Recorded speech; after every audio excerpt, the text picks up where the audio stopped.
Let's say you're some type of a hunter-gatherer, and you're trying to figure out how much of your time to spend hunting and how much of your time to spend gathering.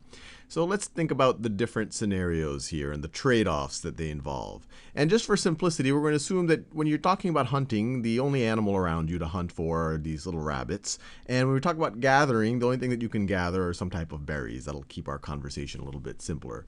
So let's think about all of the scenarios. So first, let's call this first scenario, scenario A. And let's call this the number of rabbits you can get. And then let's call this the number of berries. Let's do this column is the number of berries that you can get. So if you were to spend your entire day going after rabbits, all your free time out, making sure you have time to sleep and get dressed and all of those type of things, let's say that you can actually get 5 rabbits on average in a given day. But if you spend all your time getting rabbits, you're not going to have any time to get berries. So you're going to be able to get 0 berries. Now, let's say that you were to allocate a little bit more time to get berries and a little bit less time to get rabbits. So we'll call that scenario B. We'll call scenario B the reality where you have enough time to get 4 rabbits on average. And when you do that, all of a sudden you're able to get 100 berries. And when we do these different scenarios, we're assuming that everything else is equal. You're not changing the amount of time you have either hunting or gathering. You're not changing the amount of sleep. You're not changing your techniques for hunting rabbits or hunting berries, or you're not somehow looking to do other things with your time. So all other things are equal. And the general term for this, and it sounds very fancy if you were to say it in a conversation, is ceteris paribus. Ceteris paribus. Which literally means, so anytime someone says, oh, and ceteris paribus, we assume this variable changes or whatever else, they're saying we're assuming everything else is being held equal. So ceteris means all other things. Other things. You're probably familiar with et cetera. It's the same word essentially. Other things, and paribus, other things equal. So you're not, when you're going from scenario A to scenario B, you're not changing the amount of time you're sleeping. You're not changing somehow the geography where you are. You're in a dramatic way. You're not changing the tools you used or the technology. Everything else is equal. The only variable you're changing is how much time you allocate to finding rabbits versus finding berries. So let's do some more scenarios assuming ceteris paribus. So let me do scenario C. You could, on average, have enough time to get 3 rabbits. But if you get 3 rabbits, then all of a sudden you will only be able to get, or if you're only getting 3 rabbits, you're now able to get 180 berries. And let's do a couple more. I'm going to do 2 more scenarios. So let's say scenario D. If you reduce the amount of time you spend getting rabbits, so you get 2 rabbits, now all of a sudden you have enough time on average to get 240 berries. And then let's say you spend even less time.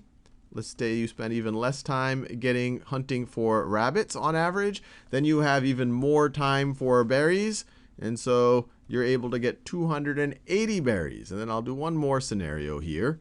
So let's say scenario F, and let's call these the scenarios. Scenario A through F. So scenario F is you spend all your time looking for berries, in which case, on average, you're going to be able to get 300 berries a day. But since you have no time for rabbits, you aren't going to get any rabbits. So what I want to do is plot these.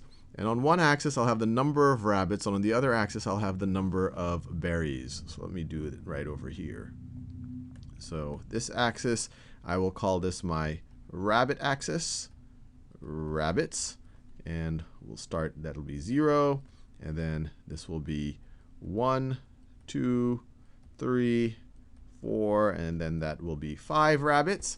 And then in this axis, I will do the berries.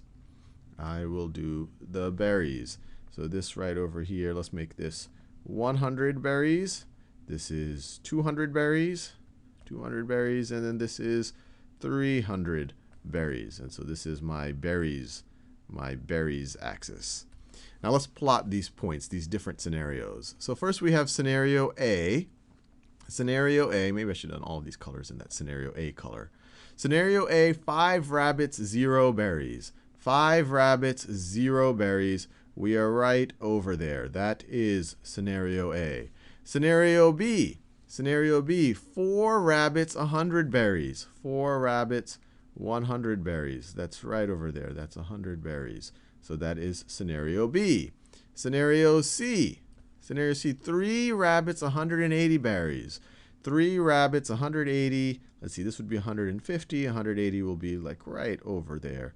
So if you have time for 3 rabbits, you have time for about 180 berries on average. So this is scenario C.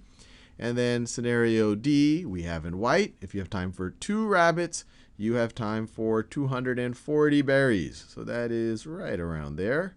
So this is scenario D, because this is 250. Actually, it'll be a little bit lower. So this would be 250. So 240 is a little bit lower than that. So it'll be like right over there. That is scenario D.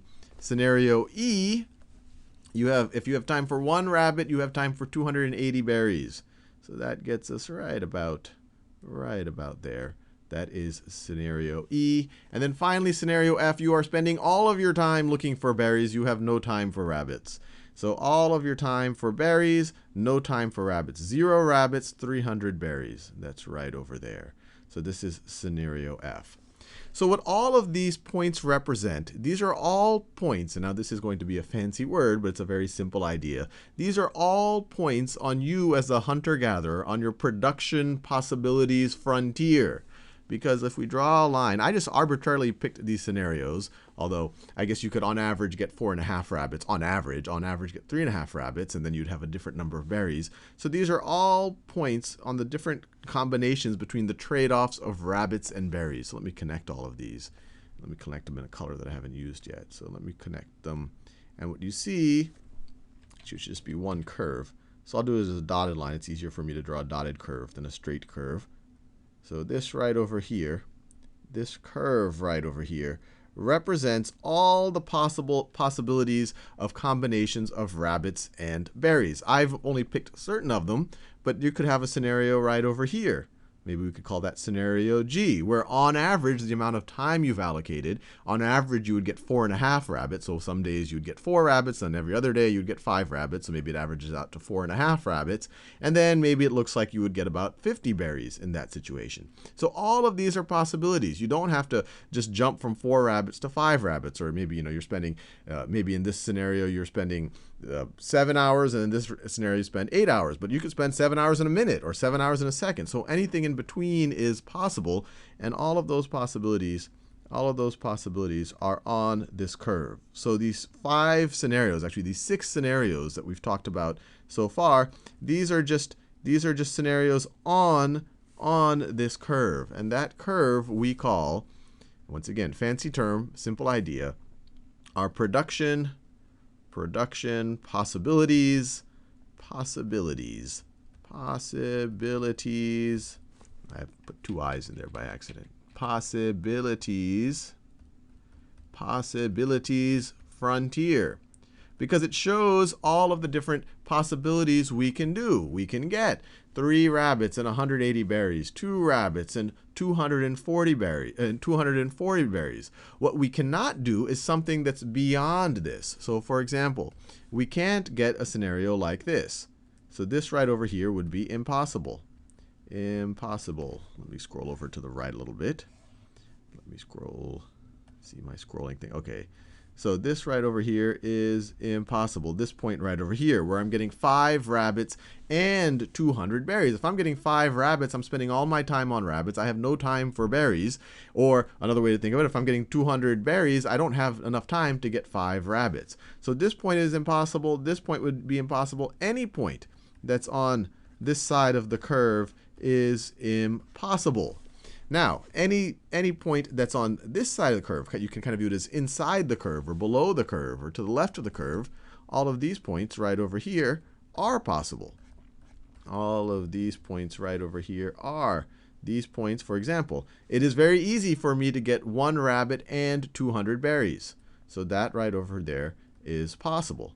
Now, is that optimal? No, because if I were to really work properly, I could get I could get many more berries, or I could get more rabbits. If I have 200 berries, I could get more rabbits, or if I'm concerned, if I only want one rabbit, I can get more berries. So this is possible. All of the points down here are possible, but they aren't optimal. They are not efficient. So the points in here will say that they are not